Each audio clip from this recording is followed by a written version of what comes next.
dans ce dernier talk de la journée, qui va être l'occasion de s'interroger avec le chef Maurice Sacco, que vous connaissez peut-être, ou peut-être pas, sur sa première collection dessinée pour une marque d'art de mobilier et de maison qui s'appelle Maison du Monde.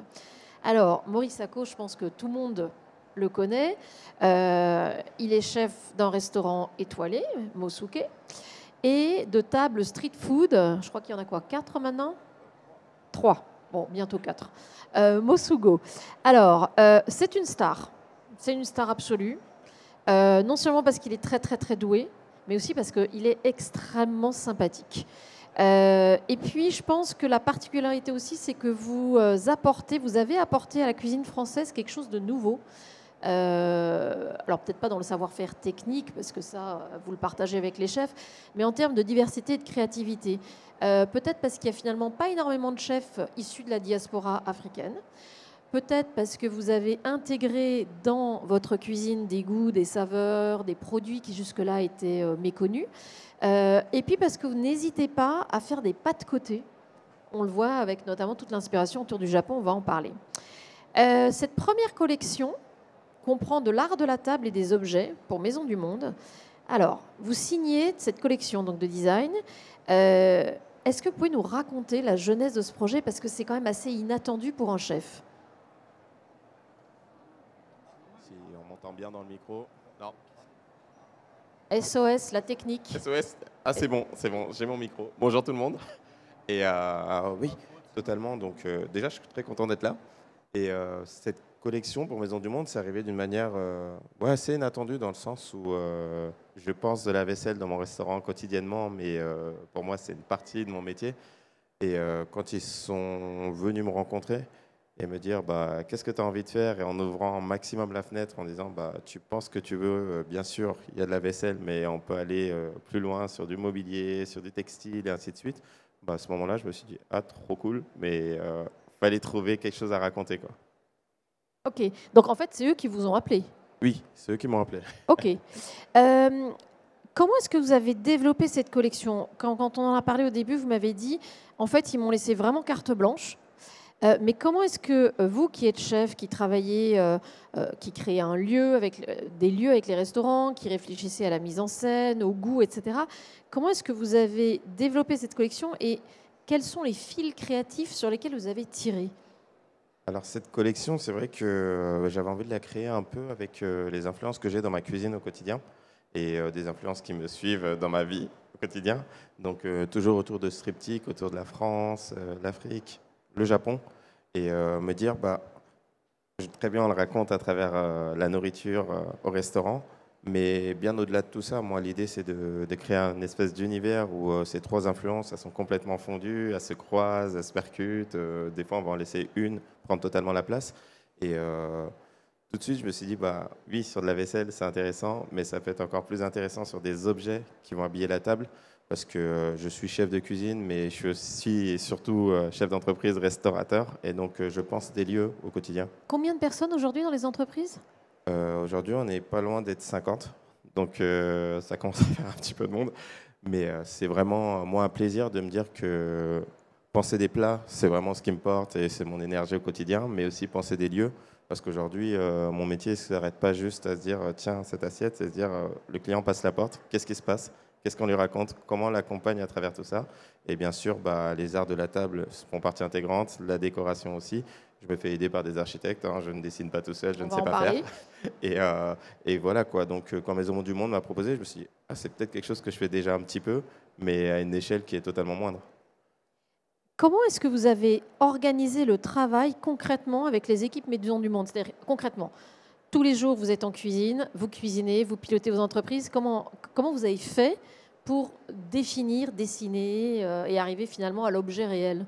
Concrètement, moi je suis un gros passionné des moodboards, donc je passe ma vie à faire des moodboards ou des dossiers quand j'en ai marre de faire des moodboards et des dossiers d'inspiration avec plein de choses. Quoi, sur Instagram, sur Pinterest? Partout, sur Instagram, Pinterest, pour designer la vaisselle, on a même, je crois que j'ai même mis une paire de chaussures que Jacques Mus a fait pour Nike, ça n'a rien à voir avec la vaisselle, mais c'était juste les couleurs, les textures qui m'intéressaient, et c'est vraiment se dire, j'ai un côté un peu où je récupère plein d'images, plein de choses qui ont du sens pour moi, une texture, une matière, une couleur. Et quand on doit faire ce travail, bah, c'est finalement se dire, tiens, cette forme m'intéresse, tiens, cette matière m'intéresse, si on peut croiser cette forme sur cette matière, travailler cette texture, mais avec cette forme, si on peut changer la couleur, avoir ce beige, mais sur cette assiette, et après, derrière, on vient hybrider ces formes-là, et d'autres fois, c'est juste une histoire. Se dire, tiens, la calebasse, bah, la calebasse, il y a deux peuples qui utilisent énormément les calebasses, au Japon et en Afrique. Bah, j'ai envie de faire quelque chose avec une calebasse. Et parti de là, on travaille, on développe. Donc les équipes de Maison du Monde m'ont accompagné en direct. Et donc c'était du dessin, de la photo et ainsi de Vous avez suite. fait des dessins, des croquis? Moi, je fais des croquis, mais je suis nul en croquis. Donc les pauvres, ils devaient faire beaucoup d'interprétations. Mais des fois, je suis obligé de faire un croquis parce que quand j'explique, on comprend encore moins. Donc je me dis, bon, attends, je dessine, mais il va falloir aller plus loin que ça. Et donc, ouais, il y a des croquis aussi. Quelle place tient le design dans votre quotidien de chef? Est-ce que c'est une place qui grandit au fur et à mesure des années? Oui, moi, le design, ça grandit au fur et à mesure des années parce qu'au début de ma carrière et au tout début de ma vie en tant que chef, bah, mon métier se cantonné uniquement à penser des plats. Et il y avait déjà un peu de design parce qu'on réfléchit à comment on dresse une assiette, comment on pose des choses dans l'assiette. Donc là, ça commence déjà à être à penser un objet dans un espace. Donc, même si cet objet est alimentaire, ça reste un objet dans un espace. Donc, l'espace est réduit, c'est une assiette. Et au fur et à mesure, bah, cet espace, on ne pense plus à l'objet dans l'espace, mais se dire, bah, cette assiette, On la pose sur voilà, quoi? on la pose sur Mm. quoi? Cette assiette, quel format elle a? Et ensuite, est-ce qu'on la met sur un set, sur une table nue? Est-ce qu'on la met sur une nappe? Ensuite, la table, ensuite la chaise, ensuite, et ainsi de suite. Donc, ça s'ouvre de plus en plus. Et dans votre quotidien, est-ce que c'est une place, au-delà de l'aspect professionnel, est-ce que c'est une place qui grandit aussi en termes d'intérêt et de ce qui vous nourrit? Oui, totalement. De plus en plus, je m'intéresse au design et à l'architecture au sens large. Et je remarque que bah, autour de nous, en fait, il y a tous les objets, tout ce qu'on utilise, tout ce qu'on porte est pensé par des artistes, des designers. Et ouais, je commence à m'intéresser de plus en plus à l'architecture, que ce soit sur des mouvances brutalistes qui n'iraient pas de base vers ce que moi je préfère, mais j'aime beaucoup l'épure. Donc, et le brutalisme, il y a cette sorte d'épure, mais très radicale. Et petit à petit, ça ne me sert pas forcément dans mon travail au quotidien, mais c'est bien d'avoir des centres d'intérêt, je trouve, et des respirations aussi qui vont en dehors de ce qu'on connaît pour pouvoir justement se ressourcer et arriver avec un œil qui est neuf sur son propre travail. Donc, ouais, totalement. Est-ce que le design est un univers que vous avez approché dès l'enfance? Ou, si ce n'est pas le cas, qu'est-ce qui a nourri, on va dire, votre bibliothèque inconsciente esthétique? Alors, je dirais que non, le design, autant j'ai grandi avec des gens qui étaient toujours très soucieux du vêtement. Donc, plutôt mode, vêtements, oui. Mes frères, mes sœurs, mes parents m'ont toujours dit de faire attention à comment s'habiller, et ont toujours été très précis sur, voilà, on regarde bien, mais le design, que ce soit d'espace, d'objets ou autre, pas forcément. Donc moi, ce qui m'a nourri, on va dire culturellement et qui a nourri mon œil jusqu'ici, bah, c'est passé par beaucoup tout ce qui est cinéma, tout ce qui est bah, beaucoup de références manga pour moi aussi. Et finalement, ce beau, j'ai appris à le découvrir à travers un écran, à travers une vitre, et c'est plus comme ça que ça a commencé pour moi. Et vous m'avez dit, vous m'avez confié aller plus qu'avant dans des galeries, par exemple. Oui. Est-ce que vous pouvez nous citer quelques galeries ou quelques artistes créateurs qui vous inspirent? Ouais, moi, une galerie que j'aime beaucoup, c'est celle de Mariam Ibrahim, qui est une galeriste qui va chercher beaucoup d'artistes africains, mais contemporains, et donc qui vont avoir un œil totalement différent. On est très loin du masque africain. C'est des artistes qui vont avoir une réflexion aussi bah, et un œil différent bah, sur le continent africain, avec de l'ironie, avec des choses, des messages à faire passer, des messages écologiques, des choses très actuelles finalement. Et sinon, des artistes, moi en tout cas des architectes qui me parlent beaucoup, bah là j'ai été au Japon il y a un peu plus d'un an sur les îles de la mer intérieure de Seto. J'ai pu visiter le musée de Tadao Ando. Et c'est vrai que bah, justement, ce brutaliste, je l'ai découvert différemment. Et un travail sur la lumière qui, moi, je ne connaissais pas spécifiquement ce travail-là. Et le voir en vrai, c'est assez fou parce que se dire qu'on peut réussir à travailler le naturel finalement, donc la lumière du soleil, et l'amener sur une forme vivante qui est là avec nous dans la pièce, mais sans être là, j'ai trouvé que finalement, comment on arrive à donner aux vivants de l'ampleur, mais sans forcément qu'il soit, comment dire, qu'on puisse pas le toucher, quoi. Donc, et c'est cool parce que ça me force à réfléchir différemment et c'est des processus de réflexion ensuite que j'intègre moi dans mon travail. Donc, quand je suis rentré, je me suis dit comment je pourrais mettre de la lumière dans un plat. Et j'ai Sans toujours pas la lumière. réponse, hein, mais mais ça oblige à réfléchir différemment, à penser différemment. Et c'est vraiment moi ce que je trouve génial dans le design et dans la création de manière générale, c'est qu'on est obligé des fois de faire ses pas de côté ou justement de réfléchir autrement pour créer, quoi. Euh, la collection qui a été imaginée pour Maison du Monde est très versatile. Je pense par exemple aux plats qui peuvent être utilisés recto verso, même s'il y a un sens dans lequel, par exemple, on a plus d'espace que dans l'autre. Elle est voyageuse, Oui, puisqu'il y a ce pont que vous faites entre l'Afrique de l'Ouest et l'Asie. Elle est assez sobre, avec des teintes très subtiles, enfin des choses très neutres. Elle est aussi économique. Est-ce que ces paramètres, je pense par exemple aux deux derniers, sobriété et économie, c'est-à-dire que ce soit une collection que tout le monde quasiment puisse s'offrir, c'était important dans votre réflexion? ouais, pour moi c'était vraiment hyper important et c'était un des principes que moi j'avais envie de mettre en place et qui est aussi un des principes de Maison du Monde. Je me suis dit, bah, c'est cool de designer de la vaisselle et d'y penser et designer des objets, mais j'ai envie que ça soit des vrais objets, quoi. Faire une chaise à 3 000 € Pour des vrais qui gens? vont appartenir à 10 personnes, c'est cool, mais c'est juste pour faire du RP, quoi. J'avais envie de faire quelque chose où je me dis, bah, en fait, ça va exister chez des vrais gens, ça va être réellement utilisé. Je pense que c'est aussi ça l'essence du design, c'est se dire, bah, penser des objets, faire rentrer le beau chez les gens. Et je me suis dit, bon, bah, trop cool, parce que c'est ce que j'ai envie de faire. Aujourd'hui, il y a des assiettes qui vont coûter 8 €, c'est trop bien. Et donc, cette idée de se dire, bah, on va faire beau, on va faire différent, on va réussir à raconter quelque chose et faire des objets qui ont la forme et le fond, tout ça qui soit accessible à tout le monde, bah, c'était une des premières choses moi qui m'ont attiré dans ce projet-là, quoi. Après, oui, sur la sobriété, bah non, c'est juste que je suis un peu fâché avec les couleurs. Donc, donc je travaille beaucoup les matières, peu les couleurs. Donc je me Voilà, contente vous êtes dans un des... magnifique camailleux de bleu. Ouais, c'est ça, j'ai un bleu, c'est ma limite, le bleu marine après. Après, je vais pas plus Donc loin. en gros, il y a quoi? Il y a le beige, le Et blanc cassé, c'est ça, le le bleu beige, marine. Il y le a quand bleu. même du vert dans le restaurant maintenant. Ouais, il y a du vert. Donc, c'est plutôt les couleurs qu'on trouve dans la nature que je vais vraiment aller chercher, on va dire, mais qu'on trouve le plus communément. Et les matières naturelles, quoi. Donc, du bois, bah, les beiges, les couleurs de terre aussi. C'est mon obsession du moment, mais les couleurs de terre. Et après, derrière, bah, moi, du beige, je vois pas un beige, je vois plein de beiges, plein de nuances de beige. Donc, avec ma céramiste, par exemple, on peut passer 10, 15, 20 tests à trouver le bon beige, l'ivoire ou le blanc cassé, mat, brillant, pas brillant. Et tout ça, c'est un boulot que je fais au quotidien, que j'adore faire. Et donc, ça donne une collection qui a des notes qui sont très douces, des formes plutôt rondes, des formes pures, parce que dans l'esthétique et dans la céramique japonaise, on est vraiment dans cette idée d'avoir les formes les plus pures possibles et donc pas avoir d'arêtes ou des trucs trop cassés. Et il y avait vraiment toute cette idée. Après, il y a un paquet de références culturelles qu'on vient intégrer et vraiment, on va dire, l'essence même de cette collection.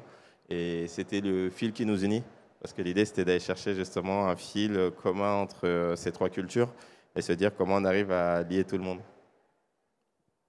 Euh, vous venez de finir également la rénovation de votre restaurant étoilé, Mosuke. Avant, il était blanc avec des bleus rois.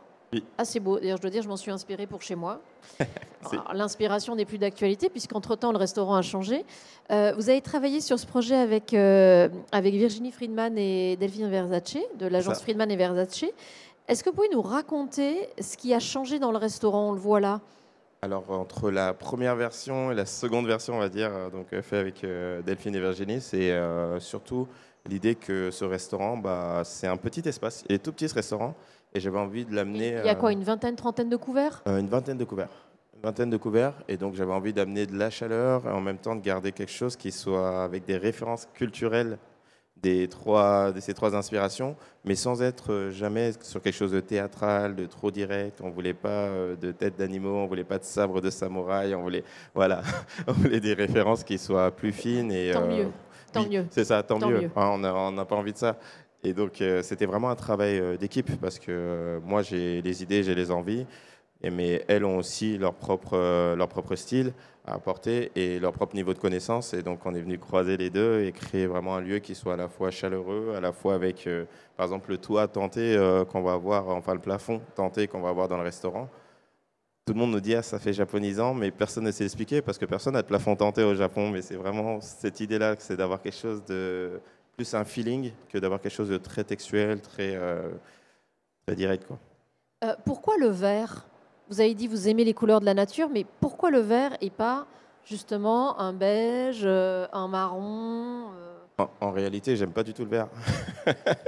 Et c'est ça le talent aussi des architectes et de travailler en équipe, c'est qu'à mon convaincu, hein, vraiment, la banquette, c'était un sujet de 6 mois, hein. Il est très très beau. Hein. Elles m'ont donné un petit bout de tissu comme ça, vert. Elles m'ont dit, ça va être ça la couleur. Et je fais, non, non, jamais de la vie, je mets du vert.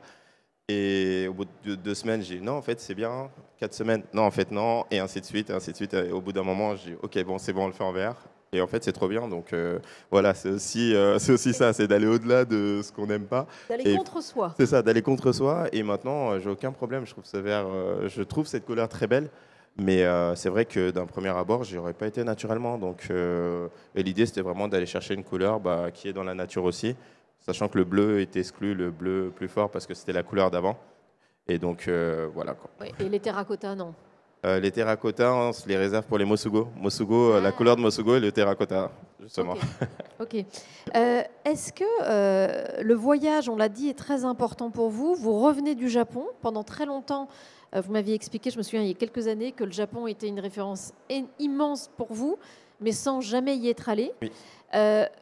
D'un point de vue justement autour de tout ce qui, on va dire, de l'esthétique, est-ce que le voyage que vous avez fait a confirmé tout ce que vous pressentiez du Japon ou tout l'imaginaire que vous aviez intégré et développé, ou est-ce qu'il y a eu des vraies surprises? Je dirais que c'est tout à la fois, hein. Il y a eu des surprises, oui, forcément. Mais la plus grande surprise pour moi, ça a été qu'à peine sorti de l'avion, à peine arrivé, j'ai cette sensation de... En fait, je connais. Je suis bien là. Je n'ai pas eu de dépaysement total, même si je sentais bien que je ne parlais pas japonais, que tout était écrit en kanji, que je ne savais pas lire les kanji. Mais l'idée, c'était vraiment que Qu'on vous remarquait peut-être. C'est ça, au voilà, milieu qu'on des me remarquait Japonais, oui. aussi du haut de mes 2 mètres. Et, mais l'idée, c'était vraiment, quand je suis arrivé, c'est que j'avais tellement vu ces paysages, à travers des mangas que je lisais, à travers des animes que je regardais, à travers des films, que je les avais tellement consommés quelque part, ces paysages, qui m'étaient très familiers. Et quand je suis arrivé, je me suis trouvé que, waouh, c'est trop bien parce qu'en fait, c'est comme si je connaissais ces endroits, je connaissais ces rues, comme si je m'y étais déjà baladé, alors que non. Et il y a tout à voir, donc il y a eu un petit sentiment de familiarité quand je suis arrivé au Japon. Mais en même temps, un sentiment de familiarité, mais pas que c'était chez moi. Je me suis pas dit, ah, tiens, je resterai là toute ma vie. Non, c'était trop bien, je me sens bien, mais c'est pas chez moi non plus. Donc il y avait ce double sentiment en moi. Vous avez tiré le fil. Vous m'avez expliqué lorsqu'on a préparé la conférence que le fil était quelque chose d'important. On le retrouve sur certaines formes de vases en forme de calebasse avec ce petit fil autour. En termes culturels, qu'est-ce que c'est ce petit fil, ce petit... En termes culturels, je dirais que, par exemple, sur la calebasse, ce qui est trop drôle, c'est que on les voit derrière, là, c'est des calebasses avec un fil qui est plutôt en matière plastique, qu'on fait beaucoup en Afrique centrale et en Afrique de l'Est. Et le collier, c'est un collier zoulou, par exemple. Et donc, l'idée de la calebasse nouée avec un fil, on la retrouve exactement au Japon, mais pour les gourdes à saké. Et donc, la corde, elle est nouée autour pour éviter que quand il y a des gouttes de saké, que ça coule tout au long de la bouteille. Et donc je trouve ça génial que la même idée cohabite à 2 endroits si éloignés du globe et qu'en même temps, que nous, on puisse la regrouper avec une troisième idée et d'en faire des vases. Et donc, pour le collier Zoulou, là, on a pris le motif, en fait, les petites zébrures comme ça. Et on en a fait un set de table, littéralement. Si on prend le set de table, on fait un trou dedans, on a un collier Zoulou. Donc, mais l'idée, c'était vraiment d'aller chercher l'inspiration. Et c'est un peu, pour moi aussi, des petits hommages à ces cultures-là. Et c'est aussi une manière de faire vivre ce savoir-faire, de les faire perpétuer différemment. Et je trouve que c'est ce qu'il y a de plus génial dans la création, c'est cette liberté qu'on a de croiser, d'inventer, de détourner des usages aussi. Et d'ailleurs, dans le détournement d'usage, il y a tout l'aspect textile Oui. également. On revient au fil, puisque le fil permet de faire le textile. Il y a un tablier. Oui. Et là, de nouveau, vous avez détourné, voilà, celui qu'on voit C'est en ça. haut à droite. Là, de nouveau, vous avez détourné un tablier traditionnel japonais. C'est ça, le tablier japonais, bah, j'ai rien inventé, hein. Au Japon, tout le monde porte ce genre de tablier, que ce soit pour faire du jardinage, de la cuisine ou en fait juste des tâches domestiques. Homme comme femme, Ouais, d'ailleurs. homme comme femme. Et bah, on s'est dit, bah, on va retravailler ce tablier, mais juste changer la matière et le travailler en denim. Parce qu'au Japon, il y a une grosse culture du denim. Et je trouvais ça sympa parce que le denim bah, tient son nom de la France, parce que ça venait de Nîmes à la base. Et donc, je me suis dit, bah, c'est tout simple, mais c'est sympa parce que ça amène une forme de tablier qu'on n'a pas en France, parce qu'on imagine le tablier de chef tout de suite. Et c'est un usage qui est totalement différent, mais en même temps avec une petite histoire à raconter en plus. Et je trouvais ça sympa. Et à côté, on a les cloches aussi. Donc, les deux cloches qu'on voit en haut, c'est des cloches rituelles qui sont utilisées par des tribus au Cameroun. Et il y en a une paire qui est exposée au Quai Branly d'ailleurs. Et donc, moi, quand j'ai vu ça, je me suis dit, ah, c'est génial, ça pourrait être un sel-poivre, en fait. Parce qu'on a toujours le sel et on cherche toujours le poivre. Je me suis dit, ça serait génial si les deux étaient liés comme ça et qu'on en faisait un sel-poivre. Et ouais, on voit pas tous la même chose quand on regarde ça. Et donc, partie de cette idée-là, bah, aujourd'hui, dans la collection, on va retrouver un sel-poivre lié comme ça par un lien. Et c'est aussi une version très terre-à-terre du lien qui nous unit, avec le sel-poivre lié comme ça par un lien, Pressé. ouais, tressé Mm. comme ça, comme les cloches rituelles. Et on retrouve la même Mm. idée sur des tote bags qu'on a fait faire aussi, pareil, qui sont un lien comme ça qui lie deux parties. Est-ce que vous envisagez d'utiliser vous aussi cette collection à titre personnel? Ouais, ouais, totalement. Ouais. J'envisage le tote bag, je l'utilise déjà. Euh, je l'ai en avant-première, trop bien. Et le sel poivre aussi, je l'ai à la maison. Et la chaise aussi. Enfin, c'est une C'est une chaise. chaise en bois gougé, en bois sculpté, non? C'est ça, en bois sculpté. C'est une chaise fauteuil. Et je trouvais ça génial qu'ils me permettent de penser une chaise, parce que pour moi, la chaise, c'est l'objet design par excellence. Je ne suis pas designer, je répète, mais c'était trop cool de pouvoir le penser. Donc, c'est une chaise en bois. On est venu croiser l'assise là, de la chaise qu'on voit avec les assises, c'était des trônes à l'époque, ça. Et donc des tabourets comme ça avec un arrondi, croisé avec le travail d'un martèlement comme ça qu'on trouve sur le bois aussi pas mal, et avec la forme macaron qu'on a sur les chaises françaises classiques, on va dire, des traditionnelles. Et donc c'était se dire, bah, on prend toutes ces inspirations. Je voulais du bois, donc on le travaille sur un bois, sur un beau bois laqué. Et après, on est venu inventer une chaise. Donc, ouais, je consomme. Et puis, les premiers que j'ai montrés en assiette et tout, j'ai des amis qui utilisent à la maison. Et bien sûr, ma mère qui a déjà toute la collection et qui est très fière de la sortir à chaque fois. Donc, voilà. C'est mon fils. Est-ce que justement, ce projet qui est un pas de côté, vous aviez déjà fait des projets en mode, c'est la première fois que c'est un projet design, il n'y a pas tellement de projets design faits par des chefs. Est-ce que ça vous donne envie d'explorer d'autres territoires ou d'autres projets justement dans l'univers du design? Ouais, totalement. Moi, je trouve ça génial, justement, d'avoir ces respirations un peu créatives, de penser à autre chose que des plats de temps en temps. Et donc, je trouve qu'il y a plein de choses à raconter à travers toutes ces inspirations créatives, on va dire, que j'ai dans ma cuisine. Et donc, je me dis que ça peut être exprimé à plein d'endroits différents. D'ailleurs, là, bah, je lance un template pour un site internet aujourd'hui, là. Avec, je ne sais pas si j'ai le droit de citer, mais avec une marque. Donc c'est trop cool parce que j'ai dû penser et faire passer des choses sur des templates de sites internet. Donc designer, je ne sais pas faire un site internet, hein, j'ai aucune compétence en informatique, mais c'est trop cool à réfléchir. Et donc je trouve ça génial de pouvoir utiliser justement cette créativité, ces inspirations à un sens beaucoup plus large que juste la restauration, quoi. Vous êtes très sollicité. Un Non, petit peu. non, oui, mais c'est vrai. Par toutes sortes de marques qui ont envie de s'associer à vous. Comment est-ce que vous choisissez vos projets? Bah, assez simplement par l'intérêt. Je suis incapable de travailler sur quelque chose qui ne m'intéresse pas. Donc, si ça m'intéresse, je ferai du bon travail. Et donc, j'accepte que les sujets qui sont stimulants créativement et où il y a une certaine liberté, on accepte que je puisse aller plus loin que ce qu'on me demande parfois, quoi. Donc, ouais, c'est très important pour moi. Il faut que ça me plaise et que j'ai de la liberté. Et est-ce que c'est des projets que vous choisissez avec votre épouse qui travaille avec vous main dans la main? Oui. Ah ouais, ouais, totalement. On est un binôme, hein. On est un serpent à deux têtes, si on veut, mais vraiment on travaille ensemble. Et donc, si moi je gère la partie créative et que j'ai besoin que le projet m'intéresse, mais une fois que je dis oui, elle prend le relais et c'est elle qui gère vraiment tout le suivi du Qui fait que dossier, ça du devient. projet, ouais, et qui fait que ça devient parce que bon, on est bien gentils les créatifs, mais si on reste là, imaginer pendant 20 minutes qu'est-ce qu'on va faire, bah, au bout d'un moment il va falloir le faire. Et elle incarne cette énergie un peu du faire. Et donc on travaille vraiment à deux, quoi. Qu'est-ce que vous rêveriez de faire comme projet? Je sais pas. Euh, je sais pas. Un projet de rêve. Non, j'ai à l'heure Tout actuelle. azimut. Non, on a déjà fait. Le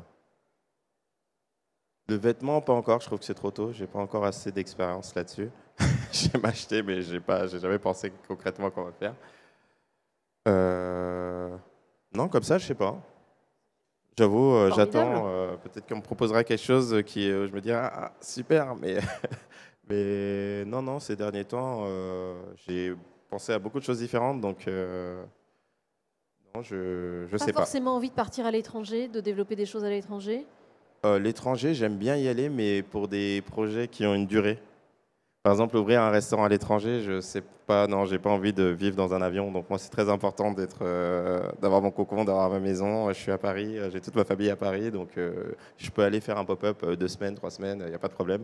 Mais j'ai pas envie de passer ma vie dans l'avion, donc c'est aussi le paradoxe de faire beaucoup de choses et en même temps d'avoir envie d'être chez soi parfois. Et non, donc pas de projet à l'étranger, mais je me dirais que sur la création, on a encore de la marge, quoi. Donc Et vous nous avez dit que tout ce qui touche à l'esthétique vous intéresse beaucoup. En dehors, effectivement, des galeries pures, est-ce qu'il y a des endroits à Paris où vous allez régulièrement pour voir des objets, parce que vous savez que les sélections sont belles, que vous allez trouver des pièces qui, en termes de travail, de ligne, de finition, vont vous plaire. Si oui, où est-ce que c'est? bah, moi, j'en ai parlé tout à l'heure d'ailleurs du musée de Quai Branly, j'y vais souvent parce que je trouve que bah, il y a beaucoup de pièces d'art africain qui sont exposées et c'est vrai que sur l'art je suis beaucoup plus sensible, soit à des choses très récentes, soit à des choses très vieilles et c'est toujours bien parce que c'est vraiment un travail sur de l'organique, il y a vraiment que ça soit sur l'Afrique mais aussi sur l'Océanie, il y a beaucoup de travail, beaucoup de matières naturelles et voilà, je connecte avec beaucoup de pièces. Donc quand je dois aller chercher des esthétiques particulières, si je dois aller m'inspirer, si je dois aller même ressourcer et puis prendre le temps de réfléchir, bah, c'est souvent là-bas que je vais. Après, j'aime aussi beaucoup le musée Guimet, c'est le musée bon, dans l'autre sens, qui est le musée des arts asiatiques. Et pareil, c'est la même chose, mais ouais, les musées, moi, je m'inspire beaucoup parce que je pense que créer, par exemple, avec des médiums comme Instagram ou Pinterest, bah, le problème, c'est qu'on va reproduire les mêmes choses et généralement se faire attraper dans une boucle et juste penser des choses qui sont déjà actuelles, en fait. Et si on veut créer des nouvelles choses, vaut mieux avoir une connaissance du passé, s'inspirer du passé et juste le regarder différemment. Et généralement, on a des nouvelles idées qui arrivent comme ça. Excellent, merci. Est-ce que Merci. vous avez des questions? Je pense qu'il y a un Il y micro. a un micro. Oui, ça va être plus facile. Bonjour Maurice Sacco, j'avais une question. J'ai lu ou vu, je ne sais plus, que vous aimez bien aborder cette activité de l'art du kintsugi dans votre restaurant, c'est-à-dire l'art de réparer les objets qui sont cassés, et notamment les assiettes, quand elles se cassent, vous réparez en mettant un fil d'or, etc. Et je voulais savoir si vous continuez à faire cela. Ah ouais, totalement. C'est une thérapie pour moi. Hein. Bonjour déjà. C'est une thérapie pour moi. C'est vraiment quelque chose que je fais et même on fait parce que les équipes s'y mettent aussi. Et ouais, c'est le kintsugi, je trouve que déjà philosophiquement, c'est génial de se dire que voilà, on va réparer l'objet, que quand on l'aura réparé, il sera plus beau qu'il ne l'était avant. Et, euh, et en même temps, c'est juste avoir la faculté de concentration, d'abnégation, parce que je suis pas maître en kintsugi, donc des fois c'est trop bien et je pars, je reviens, en fait la soudure a pas tenu, c'est tombé et il faut recommencer. Donc ouais, je continue et j'adore ça. Alors, je plus sois, moi je fais aussi du kintsugi sur les draps. Oh. C'est-à-dire que quand mes draps, à force d'être pliés, s'abîment, je les recouds en zigzagant avec un fil d'or. Ah, c'est trop bien. Bon, c'est pas de l'or, hein, évidemment, mais enfin bon, et c'est très joli. Voilà, bref. Kintsugi Ça tient textile. mieux. Je prends. Est-ce que quelqu'un a une autre question éventuellement? Oui, voilà. Je continue. Vous avez dit tout à l'heure que vous faisiez donc des assiettes à 8 euros. Je voulais un peu savoir la gamme de prix que vous alliez proposer. Alors, Ça va de à peu près. je ne vais pas dire de bêtises, mais on est autour de la vingtaine d'euros généralement pour les pièces de vaisselle. Il y a une gamme, ouais, je crois que ça commence à 6, ça va jusqu'à 20, 30 pour les plus gros objets. Après, il y a d'autres éléments, comme la chaise par exemple, où là c'est beaucoup plus difficile à designer, donc ça va être plus de 200 euros la chaise. Mais après, la majorité de la collection, vraiment, elle a un prix. Les bougeoirs, je crois, sont à 12 euros. Donc c'est vraiment. On peut s'acheter un vrai set de vaisselle et l'utiliser sans avoir peur de la casser, quoi. Donc, Encore une question? Non? Est-ce que il y ça. a quelque chose que vous souhaitez ajouter? Que c'était sympa de designer ces choses-là. C'était trop cool, on s'est bien marré. Et non, c'est que c'est cool parce que je continue à réfléchir à des choses. Donc là, on est en train de travailler à ouvrir un restaurant courant 26. Mais on n'a pas la date, on n'est pas stressé par la date. Donc, mais l'idée, c'est de travailler sur les cuisines ouest africaines. Ouais. Donc c'est trop cool parce que c'est une nouvelle chose pour moi de travailler sur un sujet unique. Parce qu'à la base, quand j'ai ouvert Mosuke, je voulais faire un restaurant entre cuisine d'Afrique de l'Ouest et la France. Finalement, j'ai pas pu me passer du Japon et finalement, c'est devenu toute l'Afrique. Et je me dis que là, se recentrer et aller justement faire ce travail un peu d'historien, d'aller chercher des vieilles recettes, d'aller chercher des vieux savoir-faire et les travailler avec les connaissances qu'on a aujourd'hui, ça peut donner quelque chose d'assez génial. Donc là, on travaille là-dessus et ça m'éclate de travailler là-dessus, quoi. Avec un architecte, forcément. Il faut que je trouve l'architecte, justement, parce que c'est peut-être Delphine et Virginie, hein, mais l'idée, c'est vraiment de venir travailler. En ce moment, c'est mon credo, je suis très sur la mosquée de Djenné, Tombouctou, la Grande Bibliothèque, et je vais tout ce travail sur la terre, ce travail un peu physique, de comment on le met, comment on laisse ce côté très organique, finalement, sur la terre. Et c'est ma grosse obsession du moment, et c'est le travail sur lequel... là, c'est mes moodboards du moment, quoi. J'ai beaucoup de choses en terre et beaucoup de photos de terre cuite, crue, de carreaux de ciment et ainsi de suite, quoi. Bon. Et donc ça, ouverture 26. Ouais, 26. Fin 26 plutôt. Je pourrais pas m'avancer sur quand 26, mais 26. Ok. Bon, merci infiniment. Rendez-vous, je crois que c'est la dernière conférence aujourd'hui. Ça recommence demain. Je ne connais pas, non? Ah, on fait des grands mouvements. Pas du tout, c'est pas la dernière aujourd'hui? Ah, merveilleux, il va y en avoir d'autres. Alors, vous avez beaucoup de chance. Ça continue. La prochaine? Pardon? Ah, avec Vincent Darré. Alors, s'il y a bien un être exquis et extrêmement créatif, c'est lui. Écoutez, merci à tous d'avoir été là. Merci infiniment, Maury. Merci. Et rendez-vous chez Maison du Monde. Oui, rendez-vous chez Maison du Monde. J'ai plus la date de lancement, mais... Moi non plus. Là, comme ça, je l'ai plus. Non, c'est le 3 ou le 16. Le 17. Le 17, ça tombe bien, c'est un mardi de mémoire. Dans toutes les boutiques Maison du Monde. Bravo. Merci beaucoup. En France. En France. Merci. Merci.